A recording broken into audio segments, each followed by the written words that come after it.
രണ്ടാം പിണറായി സർക്കാരിൻ്റെ അവസാന ബജറ്റ് വികസനവും സാമ്പത്തിക പ്രതിസന്ധിയും കേന്ദ്ര അവഗണനയുമെല്ലാം ചർച്ചയായ 5 വർഷമാണ് കടന്നുപോയത്.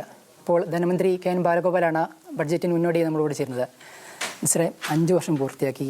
മിസ്റ്റർ എപ്പോഴും കാണുന്നത് ഇപ്പോഴും ഒരു ചിരിയേക്കാൾ ഒരു ഭയങ്കര ഒരു കടുപ്പമായൊരു മുഖത്തോടെയാണ് മിനിസ്റ്റർ എപ്പോഴും കാണാറ്, ബജറ്റിൻ്റെയും ആ സാമ്പത്തിക പ്രതിസന്ധിയുടെ എല്ലാ ഒരു കാലത്ത്. അപ്പോൾ ഈ 5 വർഷം കഴിഞ്ഞ് നോക്കുമ്പോൾ എത്രത്തോളം ഒരു ആത്മസംതൃപ്തിയുണ്ട്?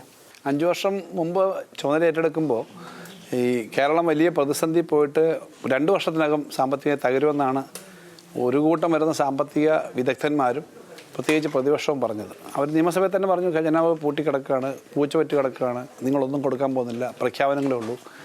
പക്ഷേ ആ പ്രഖ്യാപനങ്ങളല്ല. കഴിഞ്ഞ വർഷവും ഏറ്റവും അവസാന ബഡ്ജറ്റ് നിങ്ങൾ 2 ട്രില്യൺ എന്ന് പറയുന്നത് എവിടെ ആവാനാണ്?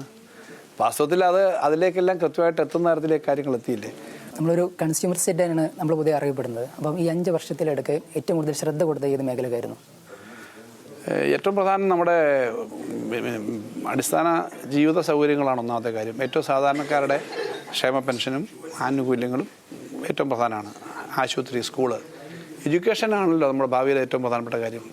ഹയർ എഡ്യൂക്കേഷൻ്റെ കാര്യത്തിലും റിസർച്ചിൻ്റെ കാര്യത്തിലുമാണ് രണ്ടാം ഗവൺമെൻറ് ഏറ്റവും കൂടുതൽ ശ്രദ്ധ നൽകിയത്. അപ്പോൾ അതിൻ്റെ ഭാഗമായിട്ട് ധാരാളം എംപ്ലോയ്മെൻറ്റ് ഓപ്പർച്യൂണിറ്റി, ഇവിടുത്തെ റിസർച്ച്, ഇവിടെ ഇപ്പോൾ സ്റ്റാർട്ടപ്പ് എന്നൊക്കെ പറഞ്ഞപ്പോൾ വേറെ സ്റ്റാർട്ടപ്പ് അല്ല, വലിയ സംഭവമായി മാറിയിട്ടുണ്ട് ഇൻഡസ്ട്രി. ഇത് വലിയ തോതിൽ മാറ്റം ഉണ്ടാക്കാൻ വേണ്ടി നമുക്ക് കഴിഞ്ഞിട്ടുണ്ട്.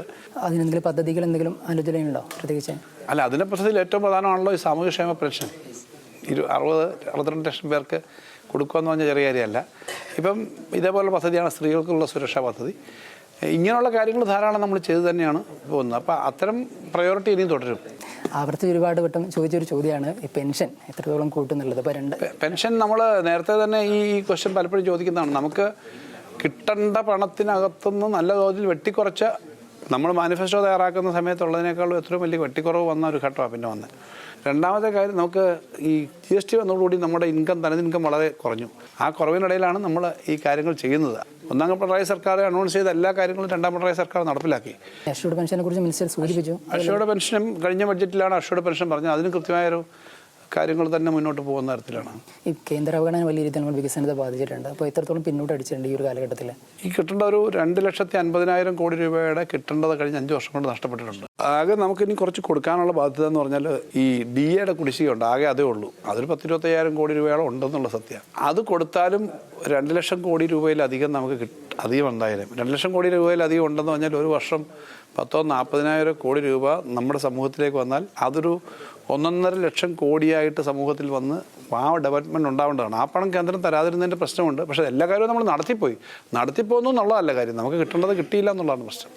പുതിയ പദ്ധതികൾ വരുമ്പോൾ സ്വാഭാവികമായിട്ടും ചിലവ് കൂടും, അപ്പോൾ വരുമാനം വേണം. പൊതുവെ നമ്മൾ പറയാറ് ലോട്ടറി മദ്യത്തിലൂടെയാണ് സർക്കാരിൻ്റെ വരുമാനം എന്നുള്ളതാണ്. അപ്പം പുതിയ നികുതി പരിഷ്കാരങ്ങൾ, നികുതി ഏർപ്പെടുന്ന അങ്ങനെ എന്തെങ്കിലും ആലോചനകളുണ്ടോ?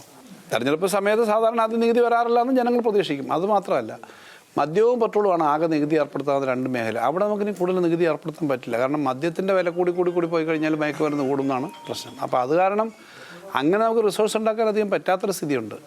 ഈ വലിയ പദ്ധതികൾ ഇപ്പം വിഴിഞ്ഞാണെങ്കിൽ ദേശീയപാത വികസനമൊക്കെ സർക്കാരിനകത്ത് കുറേ നടന്നു. അതേസമയം തന്നെ നമ്മുടെ ഒരു അതിവേഗ റെയിൽ വലിയൊരു ചർച്ചയായി നിൽക്കുകയാണ്. അപ്പം നിലവിൽ ശ്രീധരൻ ഒരു പദ്ധതി പറയുന്നത്, അതേസമയം അത് നമ്മളെ റെയിലിന് സമാനമായി 200 കിലോമീറ്റർ സ്പീഡാണ് പറയുന്നത്. എന്താണ് സർക്കാർ അറിഞ്ഞുകൊണ്ടാണ് ഇപ്പോൾ? കേരളത്തിൻ്റെ തെക്കേ അറ്റം മുതൽ വടക്കേ അറ്റം വരെ അതിവേഗ ഒരു യാത്രാ സംവിധാനം വേണം. ആ ഒരു സൗകര്യം കേന്ദ്ര ഗവൺമെൻറ് അനുവദനം തരണം, എത്രയും പെട്ടെന്ന് കാര്യം ചെയ്യണം. കാരണം കേരളത്തിൽ ഇപ്പോൾ തന്നെ വന്ദേ ഭാരത് വന്നപ്പോൾ തന്നെ ആ വലിയ മാറ്റം ഉണ്ട്. വന്ദേ ഭാരതിലാണ് എല്ലാവരും കയറാൻ താല്പര്യപ്പെടുന്നത്. പണ്ട് കേരളയിലിനെയും സിൽവർ ലൈനിനെയൊക്കെ എതിർത്ത ആളുകളും ഇതിലാണ് പോകുന്നത്. അപ്പോൾ വേഗത്തിലുള്ള സൗകര്യം നമുക്ക് വേണം എന്നുള്ളതിനകത്ത് സംശയമില്ല. ശ്രീധരൻ്റെ സജഷൻ എന്താണെന്നുള്ളതിനെ പറ്റി നമുക്ക് വലിയ കൃത്യമായ ധാരണ അത്രയും കൃത്യമായി വന്നിട്ടില്ലല്ലോ. എന്തായാലും കേന്ദ്ര ഗവൺമെൻറ് ഒരു പരിപാടി തയ്യാറാക്കി മുന്നോട്ട് പോകുകയാണെങ്കിൽ നമുക്ക് സന്തോഷം തന്നെയാണ്. ഈ 5 വർഷത്തിനിടയ്ക്ക് പ്രതിപക്ഷം എപ്പോഴും പറയുന്നത് കേരളം കടുത്ത സാമ്പത്തിക പ്രതിസന്ധിയിൽ നിന്നാണ്. ഓൾറെഡി നമ്മൾ കോവിഡ് കഴിഞ്ഞാണ് ഇങ്ങോട്ട് വന്നത്. ഈ 5 വർഷം കഴിയുമ്പോൾ നമ്മൾ എവിടെ എത്തി നിൽക്കുന്നു? നിങ്ങൾക്കാണല്ലോ നന്നായി അറിയാവുന്നേ. അത്ര മേഖലകൾ ഉൾപ്പെടെ മുഴുവൻ കുടിശ്ശികയും കൊടുത്തു തീർത്താൽ ഇതേപോലൊരു സമയം ഉണ്ടായിട്ടില്ല. നമ്മുടെ ഗ്രോത്ത് സാധാരണ കഴിഞ്ഞ 10-50 വർഷക്കാലത്ത് ഏത് ഗവൺമെൻറ്റിനുള്ള ഗ്രോത്ത് പോലെ ഗ്രോത്ത് ഉണ്ട്. അവസാനമായിട്ടൊരു ചോദ്യം, അവസാന ബജറ്റാണ്, തെരഞ്ഞെടുപ്പ് മുന്നിൽ വരികയാണ്. ഒരു ജനക്ഷേമ ബജറ്റ് തന്നെയായിരിക്കുമോ? തീർച്ചയായിട്ടും ജനക്ഷേമ ബഡ്ജറ്റായിരിക്കും. എല്ലാ ബഡ്ജറ്റുകളും ജനക്ഷേമം തന്നെ ആയിരുന്നു എന്നുള്ളതാണ് അതിൻ്റെ കൂടെ ചേർക്കാനുള്ളത്. ഓക്കെ, എന്തായാലും 5 വർഷത്തിന് ശേഷം ധനമന്ത്രി കെ.എൻ. ബാലഗോപാലിൻ്റെ അവസാന ബജറ്റാണ് നാളെ അവതരിക്കാൻ പോകുന്നത്. അതിൽ ചില ജനക്ഷേമ പദ്ധതികൾ ഉണ്ടാകുമെന്ന അദ്ദേഹം സന്തോഷം പ്രകടിപ്പിക്കുന്നുണ്ട്.